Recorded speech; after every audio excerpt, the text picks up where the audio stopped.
E aí, pessoal, vitória do Grêmio. Vamos falar sobre isso aqui, ó, a saída da arena, como sempre a gente mostra para vocês. Olha lá, tudo parado por aqui, tudo trancado, porque 40 mil torcedores estiveram aqui para ver. O Grêmio venceu o São Paulo e nós vamos falar muito sobre isso. Vamos falar um pouco dos bastidores também, do que aconteceu aqui, principalmente. O ano do Grêmio acabou hoje. Isso mesmo, o ano acabou hoje, você vai entender por quê. César Cidade Dias falando de Grêmio aqui no YouTube, papo de gremista para gremista, agora é dia de ativo. Sempre que tem essa vitória é ativo, ativo ajuda sempre. Na hora H, ativo ultra, aquele parceiro 100% natural, sem contraindicação. Você compra através do link da descrição, conversando com uma equipe especializada que vai lhe colocar em casa sem problema nenhum o seu ativo para você, claro, poder vencer com certeza na hora H. Gente, Ribeiro Neto, ó, quem tá ali, ó.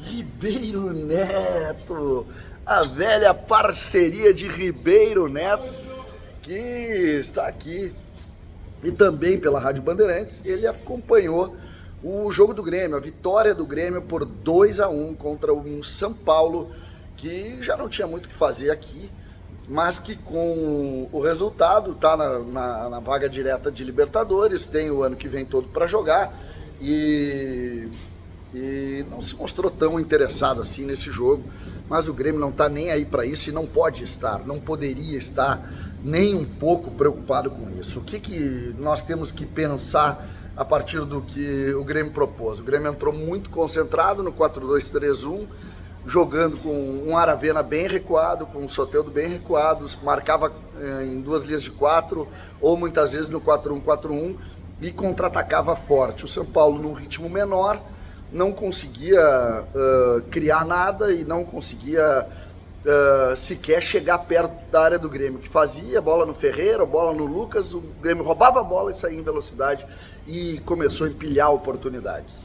Perdeu 3 gols com o Aravena, 3 gols ele perdeu, deu azar, assim, um deles, o outro faltou um pouquinho de força, mas o Grêmio ali poderia já ter decidido o jogo bem cedo, tá? Bem cedo o Grêmio perde os gols do Grêmio saem mais para o final do primeiro tempo, também roubada de bola, com o Cristaldo e depois uma jogada na direita que acaba batendo no zagueiro Juan, ex-Grêmio, e o gol, o segundo gol que matou o jogo e que resolveu a questão pro tricolor. No segundo tempo o Grêmio entrou mais recuado, o São Paulo um pouco mais ligado, acabou também levando perigo, fez um gol, poderia ter feito mais, mas acabou não criando grandes oportunidades. Tem um lance duvidoso ali, pediram pênalti e o jogo terminou 2-1 e o ambiente na arena era de final de ano.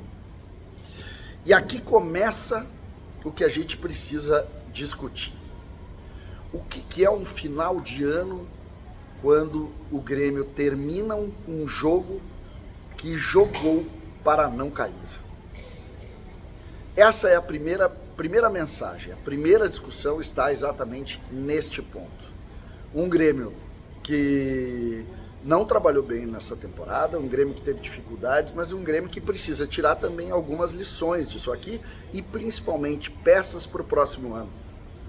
E aqui começa o que a gente pode entender como o mais importante momento da temporada de 2025. O entendimento de que o Grêmio não trabalhou bem e de que algumas peças fracassaram. O que nós podemos pensar para o ano que vem? Marquezinho é o goleiro do Grêmio. Ele tem aí a admiração do torcedor, tem a admiração do ambiente interno e tem contrato até o final do ano que vem.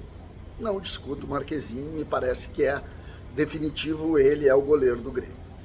Na zaga, as 4 posições são dúvida. O João Pedro hoje fez um bom jogo, o Gemerson de alguma maneira também, Jeromel foi o melhor jogador em campo, imagina, mesmo com toda a dificuldade física ele foi o melhor jogador em campo, e o Reinaldo ali, uma outra dificuldade no segundo tempo, mas também foi bem. Só que a gente sabe que nenhum dos 4 é suficiente para o Grêmio no ano que vem. Nenhum dos 4. O Grêmio precisa de 4 defensores de titularidade. precisa de um lateral direito melhor que o João Pedro, precisa de um lateral esquerdo melhor que o Reinaldo, precisa de um zagueiro melhor que o Gemerson e precisa de outro zagueiro para o lugar do Jeromel, que já anunciou a sua aposentadoria. Do meio para frente, tu tem o Vijaçante, que é um jogador que, na minha opinião, ele precisa ser melhor aproveitado do ponto de vista tático. Para mim, ele sai muito do lugar.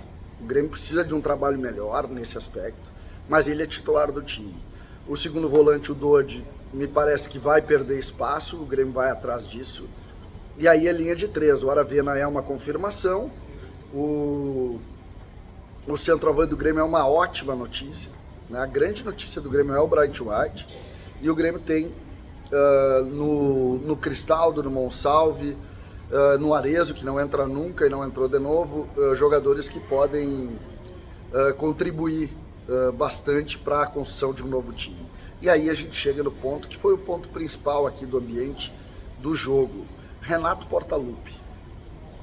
O torcedor do Grêmio no início da partida, ele...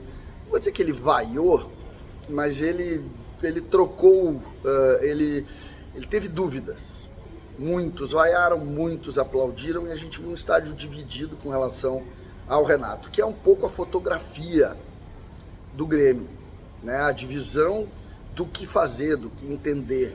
A gente viu muitas críticas aos dirigentes, em razão do que está acontecendo, mas a gente viu também muitas pessoas defendendo a permanência do técnico Renato Portaluppi.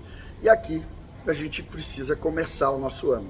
É exatamente isso, a direção, o projeto que a direção vai fazer e os profissionais que podem estar vinculados a isso. Me parece que é por aí. Se a gente tiver noção e for correto nessa avaliação, os jogadores surgem depois. Não adianta especular atletas agora, se o Grêmio sequer sabe como vai ser o andamento do seu trabalho. O Grêmio não sabe isso ainda. E aí, é claro, não consegue ler, não consegue acertar sem ter uma ideia de como o time quer jogar, de como esse desenvolvimento vai ser feito, de como o trabalho vai ser realizado. É isso que o Grêmio precisa nesse momento. E me parece lógica a história de que, de dentro para fora, todos sabem do fim da era Renato.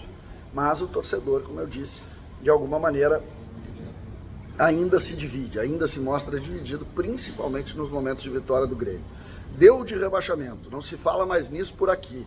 O ano está terminado. O Inter também não vai ganhar o Campeonato Brasileiro, ou seja, diminui a pressão também em cima disso. E a gente pode começar agora com tranquilidade a projetar.